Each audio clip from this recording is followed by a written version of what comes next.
Nah, seandainya di sini ada soalnya setelah kita tentukan beda baris dan beda kolom, seandainya untuk baris O1 kapasitasnya ada sebanyak 55 ya.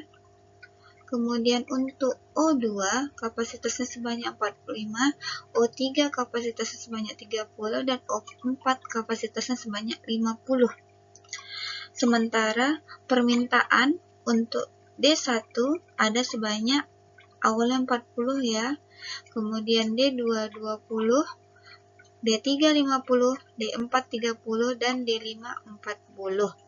Setelah kita menentukan bahwasanya kita memulai dari sel O3 D1 di sini ya tepatnya, kita lihat di sini pada sel O3 D1 kita bandingkan antara 30 dan 40, nilai yang paling kecil itu adalah nilai 30. 30 masukkan ke sel O3 D1 ya, 30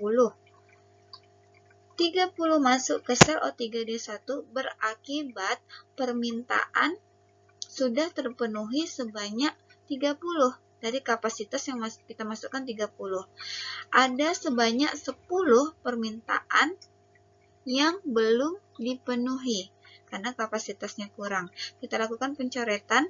Di sini habis kapasitas 30, permintaan terpenuhi 30, bersisa 10. Nah, setelah kita melakukan pencoretan tadi, berakibat pada hilangnya baris O3. Kenapa baris O3 hilang?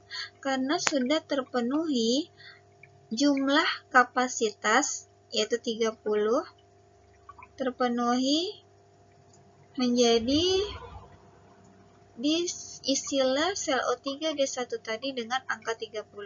Maka dilakukanlah pencoretan terhadap baris O3 mengakibatkan tinggal 3 baris, yaitu O1, O2, dan O4. Nah, untuk menyusun tabel form 2A, caranya sama seperti kita menyusun tabel form 1A. Di mana kita harus menentukan dua nilai yang terendah dari setiap baris ataupun setiap kolom.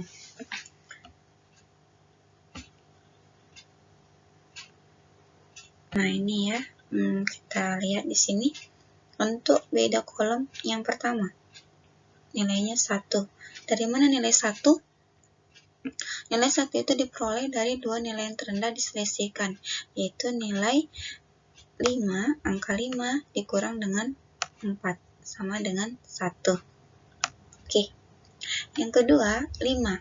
5 itu berasal dari pengurangan dua angka yang terendah untuk kolom. Ya, kalau kita lihat di sini, di kolom yang pertama, kedua, ketiga, 4, dan 5, dua angka yang terendah itu ada angka 1 dan angka 6. 6 dikurang 1 hasilnya 5. Nah, untuk yang ketiga, 5 itu berasal dari dua angka yang terendah juga, yaitu dari 6 dan 1. Ketika diselisihkan hasilnya 5. Nah, untuk beda baris, caranya juga sama ya. Cara tetap sama. Kita mencari dua angka yang terendah, kemudian kita selisihkan. Di antara 12, 8, dan 10 ada dua angka terendah, yaitu 8 dan 10. Ketika dikurangkan, 10 dikurang 8 hasilnya 2.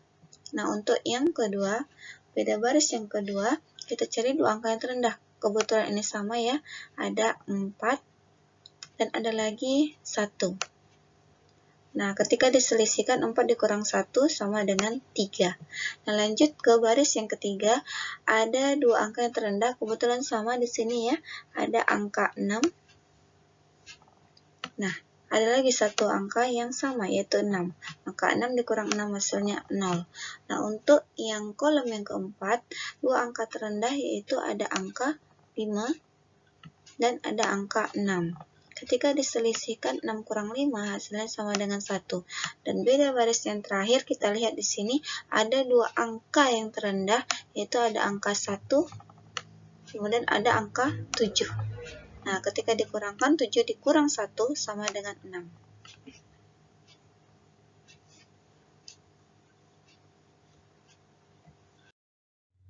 Nah, untuk tabel form 2A ini sama halnya dengan tabel form 1A.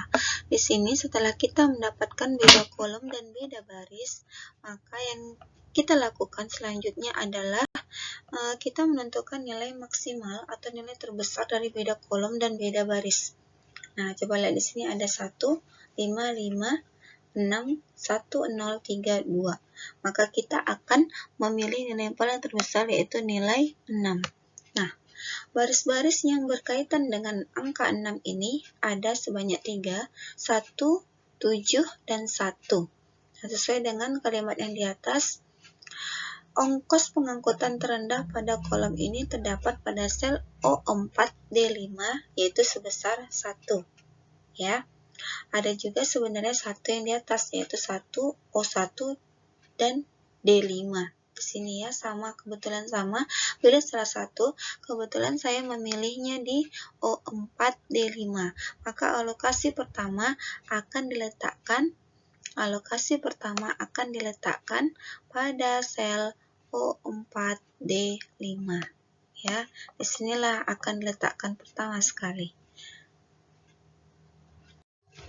Nah, untuk tabel form 2B sama dengan tabel form 1B. Setelah kita menentukan beda kolom dan beda baris, dan kita tentukan nilai yang terbesar, disitulah letak, kemudian ongkos yang terendah, maka disitulah letak sel yang pertama sekali kita masukkan angkanya ya. Nah, sama juga kita lihat di sini ada tabel form 2B, bisa dilihat. Di sini ada tabel form 2B. Kita kembali ke tabel yang tertera kapasitas dan permintaannya ya. Ini permintaan sudah berubah menjadi 10 karena tadi sudah diproses yang berakibat hilangnya baris O3. Untuk yang lain masih tetap. Nah, di sini adalah sel yang akan kita isikan angkanya. Nah, untuk sel O4D5, kenapa bisa jadi 40? Nah, kita lihat di sini ada dua angka yang harus kita pertimbangkan. Ada angka 40 sebagai permintaan dan ada angka 50 sebagai kapasitas. Ketika permintaan 40, maka kapasitas yang tersedia 50 bisa dipenuhi sebanyak 40 dan bersisa 10 untuk kapasitasnya. Masuk kemarin 40, sisa dari 50 itu adalah 10. Masuk kemarin 40, maka permintaannya menjadi 0. Nah, apa dampak masuknya angka 40 ini? Mengakibatkan hilangnya kolom D5. Nah, nanti ketika kita memproses untuk selanjutnya, maka sudah tidak akan ada lagi yang namanya kolom D5. Kolom yang tersisa itu adalah kolom D1, D2, D3, dan D4. Nah, penghapusan kolom D5 bisa dilihat di sini ya, sudah tidak ada lagi yang namanya kolom D5. Nah, tersisa 4 kolom, D1, D2, D3, D4, baris tetap sama ya, O1, O2, dan O4. Kita lihat kembali kemari ya. Setelah saya lakukan pencoretan, maka yang hijau ini maksudnya adalah kolom dari D5 ini sudah hilang ya. Oke, tetapi ada juga yang berubah, yaitu kapasitas. Ketika awalnya kapasitasnya 50, maka setelah diminta 40, bersisa 10. 50 berganti menjadi 10. Sama seperti yang ini tadi ya, permintaan yang berganti menjadi 10. Oke, next.